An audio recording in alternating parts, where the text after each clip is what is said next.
இன்னைக்கு நம்ம பார்க்க போற பதிவு வருகின்ற 26ஆம் தேதி புதன்கிழமையில வரப்போகின்ற சக்தி வாய்ந்த மகா சிவராத்திரி நாளுடைய மிக முக்கியமான ஒரு விஷயத்தை தாங்க பார்க்க போறோம். இந்த நாள்ல எல்லாருமே நம்ம தவிர்க்கவே கூடாத தவற விடாத ஒரு நேரம் அப்படின்னு கேட்டீங்கன்னா அன்று இரவுல வரக்கூடிய மிக முக்கியமான அந்த 1 மணி நேரம் தான். ஏன்னா இந்த நேரத்துல யார் ஒருத்தங்க சிவனை நினைச்சு நம்ம வழிபடுறோமோ, சிவாய நம அப்படிங்கிற அந்த ஒருவரி மந்திரத்தை நீங்க கோவிலுக்கு போனாலும் சரி, வீட்டுல இருந்து வழிபட்டாலும் சரி, எந்த இடத்துல இருந்தாலும் சரி, நம்ம ஆத்மார்த்தமா நம்ம நினைச்சு நம்முடைய வேண்டுதல்கள் அந்த நேரத்துல வச்சு பாருங்களேன், கண்டிப்பாக சிவனுடைய அருளால அந்த விஷயம் 200% நடக்கும். அப்படிப்பட்ட சூக்ஷ்மமான நேரமும் சொல்லக்கூடிய சூக்ஷ்மமான ஒருவரி மந்திரம். ஏன்னா இந்த ஒரு மந்திரத்தை இந்த நேரத்துல சொல்லி வழிபடுறப்ப அவ்வளவு ஒரு சக்தி இருக்கு, நமக்கு வேண்டுதல்கள் உடனுக்குடனே நடக்கும். அப்படிப்பட்ட மிக முக்கியமான ஒரு பதிவு தாங்க நம்ம பார்க்க போறோம். பதிவுக்குள்ள போறதுக்கு முன்னாடி நம்முடைய சேனலை சப்ஸ்கிரைப் பண்ணாம பாத்துட்டு இருக்கவங்க கண்டிப்பா சப்ஸ்கிரைப் பண்ணிக்கோங்க. அப்பதான் எங்களுடைய எல்லா நல்ல நல்ல பதிவுகளுமே உங்களுக்கு உடனுக்குடனே வரும். இப்ப பதிவை பார்க்கலாம். சிவனுடைய மிக முக்கியமான விரதத்துல ஒண்ணுதாங்க மகா சிவராத்திரி விரதம். இந்த நாள்ல சிவபெருமானுக்கு விருப்பமான ஒரு இரவாக கருதப்படுது. தேவர்கள், முனிவர்கள், எல்லா தெய்வங்களும் ஈசனை பூஜித்து வழிபடக்கூடிய காலம்தான் அந்த சிவராத்திரி. அன்று இரவு முழுவதுமே கண்விழித்து சிவபூஜை பண்றதுங்கிறது அவ்வளவு ஒரு விசேஷம். இந்த நாள்ல நிறைய பேர் விரதம் இருப்போம். நம்முடைய சேனலை நம்ம ஏற்கனவே ஒரு பதிவு போட்டிருக்கோம். சிவராத்திரி அன்னைக்கு எப்படி உபவாசம் இருக்கணும், எளிமையான பூஜை முறைகள் பத்தி பார்க்காத சகோதர சகோதரிகள் கண்டிப்பாக அந்த பதிவையும் போய் பாருங்க. டிஸ்கிரிப்ஷன் பாக்ஸ்ல வேணா கூட நான் லிங்க் உங்களுக்கு தரேன். அப்படி மகா சிவராத்திரி நாள்ல நமக்கு நிறைய பேர் விரதம் இருப்போம். நிறைய பேரால அப்படி 2 நாட்கள் அதாவது சிவராத்திரி அன்னைக்கு புதன்கிழமை காலையில நம்ம விரதம் இருக்க ஆரம்பிச்சா அன்னைக்கு ஃபுல்லா தூங்காம அடுத்த நாள் மாலையில அந்த 6 மணிக்கு சிவ பூஜை எல்லாம் முடிச்சதுக்கு அப்புறமேட்டு ஒரு 7 மணிக்கு, அதாவது பொழுது சாஞ்சதுக்கு அப்புறம் தான் தூங்கணுங்கிறதா ஐதீகம். நிறைய பேரால இந்த சிவராத்திரி விரதம்ங்கிறது இருக்க முடியாது. அப்படி உங்களால விரதம் இருக்க முடிஞ்சா எடுக்கலாம்.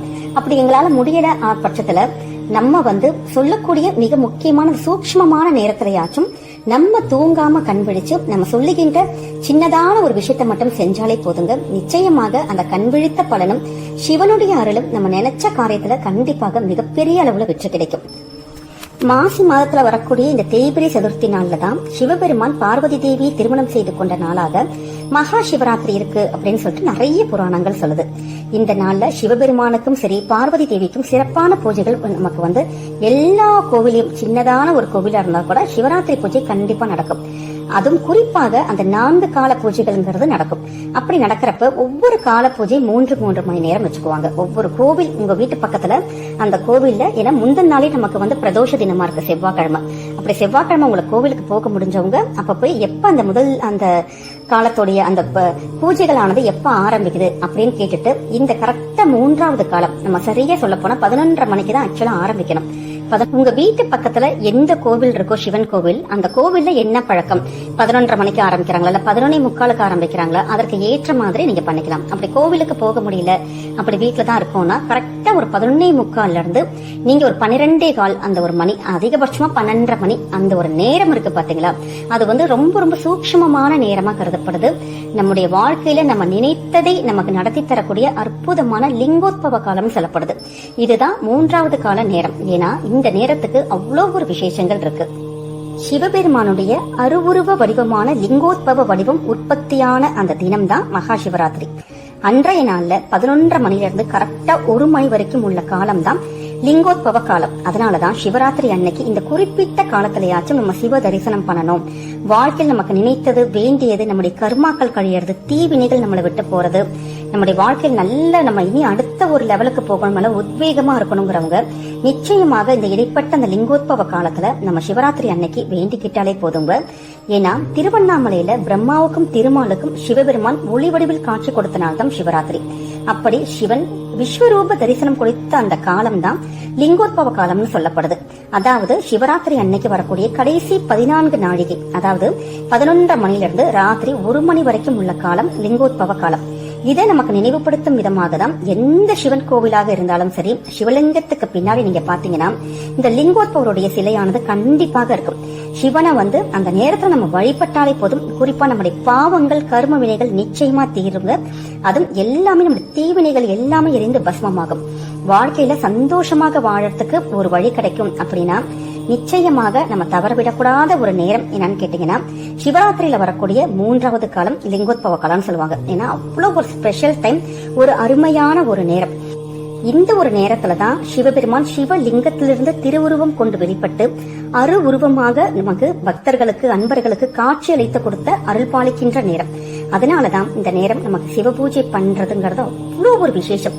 இந்த நேரத்துல என்ன பண்ணுவாங்கன்னு கேட்டீங்கன்னா சிவபெருமானுக்கு நெய் பூசி வெந்நீரால் அபிஷேகம் பண்ணி கம்பளியால் செய்த ஆடைகளை சுவாமிக்கு நமக்கு அணிவிச்சுட்டு பூக்கள் வச்சு அலங்காரம் பண்ணுவாங்க.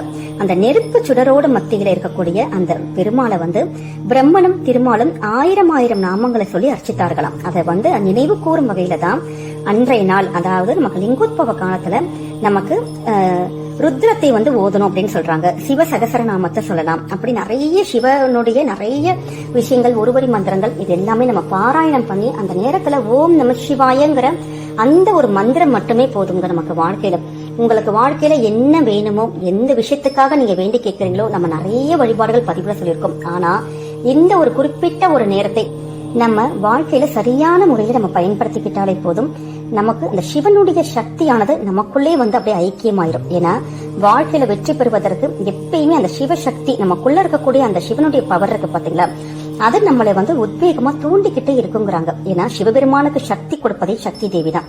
அந்த சக்தி தேவியே நமக்கு சிவபெருமானை 3வது கால பூஜையை செஞ்சாங்கன்னு ஒரு ஐதீகம் இருக்கு. அதனாலதான் இந்த ஒரு குறிப்பிட்ட ஒரு நேரத்துக்கும் இவ்வளவு கூடுதலான ஒரு விசேஷம்.